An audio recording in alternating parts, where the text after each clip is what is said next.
IPL 2025 का मुकाबला number 40 खेला जाएगा लखनऊ सुपर जायंट्स और दिल्ली कैपिटल्स के बीच में। यह मुकाबला खेला जाएगा लखनऊ के इकाना क्रिकेट स्टेडियम में। इस वीडियो में बात करेंगे इस मैच से जुड़ी हर वो डिटेल्स के बारे में जिसका कि हर एक क्रिकेट प्रेमी को हर मैच से पहले चाहिए होता है, जानना होता है कि भाई पिच का मिजाज कैसा रहेगा। तो हम आपको बताएंगे कि इकाना क्रिकेट स्टेडियम में पिच का मिजाज कैसा रहेगा, पिच बल्लेबाजों के लिए मददगार होगी या फिर गेंदबाजों को यहाँ पर मदद मिलेगी।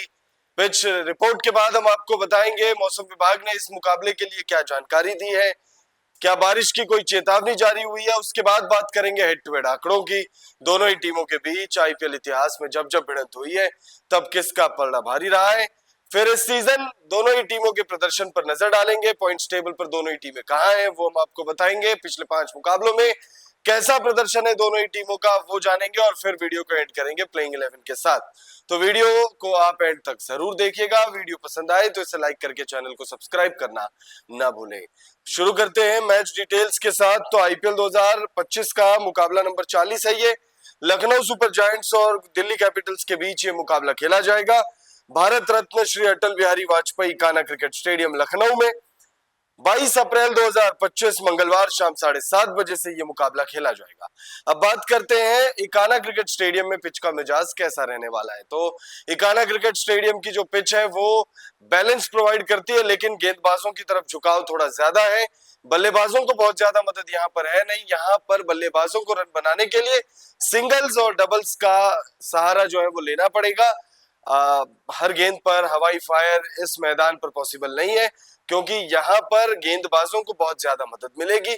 जैसे जैसे गेम आगे बढ़ेगा वैसे वैसे गेंदबाजी और ज्यादा हावी हो जाएगी। स्पिनर्स खास तौर पे मुकाबले में बढ़ चढ़कर जो है अपना योगदान दे पाएंगे। स्पिनर्स के लिए ये पिच जो है वो बहुत ज्यादा फायदेमंद साबित हुई है ओवर द इयर्स। अगर हम ग्राफिक्स के माध्यम से सबसे पहले देख लेते हैं इकाना क्रिकेट स्टेडियम लखनऊ की पिच रिपोर्ट क्या कह रही है। लखनऊ के भारत रत्न श्री अटल बिहारी वाजपेयी इकाना क्रिकेट स्टेडियम की पिच आमतौर पर संतुलित मानी जाती है, जहां बल्लेबाजों और गेंदबाजों के बीच प्रतिस्पर्धा देखी जाती है। पिच की सतह धीमी होने के कारण बल्लेबाजों को बड़े शॉट खेलने में कठिनाई हो सकती है, जिससे उन्हें सिंगल्स और डबल्स पर अधिक ध्यान देना पड़ता है। तेज गेंदबाजों को नई गेंद से शुरुआती ओवर्स में मदद मिलती है, लेकिन जैसे जैसे मैच आगे बढ़ता है पिच धीमी हो जाती है, जिससे स्पिन गेंदबाजों को अधिक टर्न और प्रभावशीलता मिलती है। इस मैदान पर टी20 मैचों में पहली पारी का औसत स्कोर लगभग 130 से 150 रन रहता है, जो दर्शाता है कि यह उच्च स्कोरिंग मुकाबलों के लिए अनुकूल नहीं है। आईपीएल के पिछले आंकड़ों के मुताबिक इस मैदान पर टॉस जीतने वाली टीम अक्सर पहले बल्लेबाजी करना पसंद करती है, क्योंकि दूसरी पारी में पिच और धीमी हो सकती है, जिससे रन बनाना चुनौतीपूर्ण हो जाता है। हालांकि मौसम और पिच की वर्तमान स्थिति को ध्यान में रखते हुए टीमों की रणनीति में बदलाव संभव है। कुल मिलाकर लखनऊ के इकाना क्रिकेट स्टेडियम की पिच पर संतुलित क्रिकेट की उम्मीद की जा सकती है, जहां बल्लेबाजों को धैर्यपूर्वक खेलना होगा और गेंदबाजों खासकर स्पिनर्स को पिच से सहायता मिल सकती है। पिच रिपोर्ट में ये साफ है कि तेज गेंदबाजों को उतनी ज्यादा मदद नहीं है, लेकिन स्पिनर्स को इस मैदान पर बहुत ज्यादा मदद है। बल्लेबाजों के लिए कुछ खास यहाँ पर मदद नहीं मिलेगी। बल्लेबाजों को अपने शॉट्स और अपने गेम प्लान पर ही निर्भर करना होगा, क्योंकि पिच से बहुत ज्यादा मदद की उम्मीद बल्लेबाजों को नहीं रखना चाहिए। अब बात करते हैं मौसम विभाग ने क्या जानकारी दी है इस मैच को लेकर। वेदर रिपोर्ट में क्या बारिश की कोई चेतावनी जारी की गई है। आईपीएल 2025 के मैच नंबर 40 के लिए मौसम विभाग ने लखनऊ का मौसम मैच के लिए अनुकूल रहने का अनुमान जताया है। मौसम विभाग के मुताबिक अधिकतम तापमान 39 डिग्री तो वहीं 24 डिग्री न्यूनतम तापमान रहने की बात कही है। मौसम विभाग ने इस मैच के लिए बारिश की संभावना नहीं जताई है, तो वहीं 20% ह्यूमिडिटी रहने का भी अनुमान जताया है। तो 20% ह्यूमिडिटी, बहुत ज्यादा दिक्कत नहीं होगी ह्यूमिडिटी के वजह से।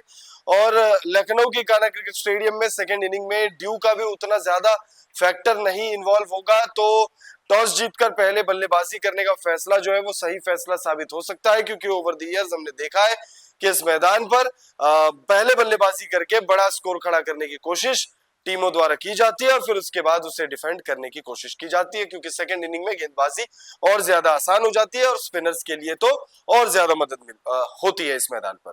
हेड टू हेड आंकड़ों में देखते हैं कि कौन सी टीम के पास नंबर्स हैं अपने विरोधी के खिलाफ। दोनों ही टीमों के बीच आईपीएल इतिहास में जब जब भिड़ंत हुई है तो किसका पलड़ा भारी रहा है। लखनऊ सुपर जायंट्स और दिल्ली कैपिटल्स के बीच 6 मुकाबले खेले जा चुके हैं। दोनों ही टीमों ने 3-3 मुकाबले जीते हैं। दोनों ही टीमों को 3-3 मुकाबलों में हार का सामना करना पड़ा है। अब आईपीएल 2025 में दोनों ही टीमों का प्रदर्शन कैसा रहा है उस पर नजर डालते हैं। दोनों ही टीमों ने इस सीजन जो मुकाबले खेले हैं उन मुकाबलों के बाद पॉइंट्स टेबल पर दोनों ही टीमें कहां पर खड़ी है वो भी नजर डाल लेते हैं उस पर भी। तो सबसे पहले अगर हम बात करें लखनऊ सुपर जायंट्स की, तो लखनऊ सुपर जायंट्स 5वें नंबर पर है इस वक्त। 8 मुकाबले खेले हैं, 5 मुकाबले जीते हैं, 3 मुकाबलों में हार का सामना किया है। 10 अंकों के साथ 5वें नंबर पर है और जो ऊपर की 4 टीमें हैं उन सभी टीमों के पास 10 अंक है। तो नेट रन रेट बाकी टीमों की लखनऊ से बेटर है, इस वजह से लखनऊ 5वें नंबर पर है। और अगर आप दिल्ली की बात करें तो दिल्ली दूसरे नंबर पर काबिज है। 7 मुकाबले खेले हैं जिसमें दिल्ली कैपिटल्स ने अब तक 5 मुकाबलों में जीत हासिल कर ली है, 2 मुकाबलों में हार का सामना किया है और 10 अंकों के साथ दूसरे नंबर पर है। नेट रन रेट की अगर आप बात करें तो प्लस 0.589 की net run rate Delhi Capitals की है, तो वहीं प्लस 0.088 की नेट रन रेट के साथ लखनऊ 5वें नंबर पर है। अब अगर आप पिछले 5 मुकाबलों के प्रदर्शन पर गौर करें तो पिछले 5 मुकाबलों में 4 मुकाबलों में जीत मिली है, तो वहीं एक मैच में लखनऊ को हार का सामना करना पड़ा है।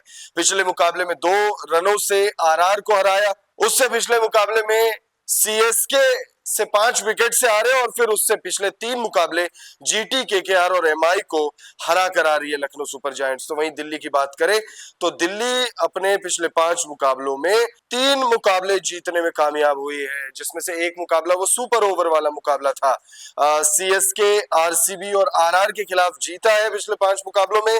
तो वहीं एमआई और जीटी के खिलाफ टीम को हार का सामना करना पड़ा है। तो दोनों ही टीमें जो है इस वक्त 10-10 अंकों के साथ पॉइंट्स टेबल पर काबिज है, लेकिन दिल्ली कैपिटल्स के पास मोमेंटम है। और अगर आप हेड टू हेड आंकड़े भी देखेंगे तो हेड टू हेड आंकड़ों में दोनों ही टीमें जो है एकदम समान पोजीशन पर है। 6 मुकाबले खेले हैं जिसमें दोनों ही टीमों ने 3-3 मुकाबलों में बाजी मारी है और 3 मुकाबलों में हार का सामना भी करना पड़ा है।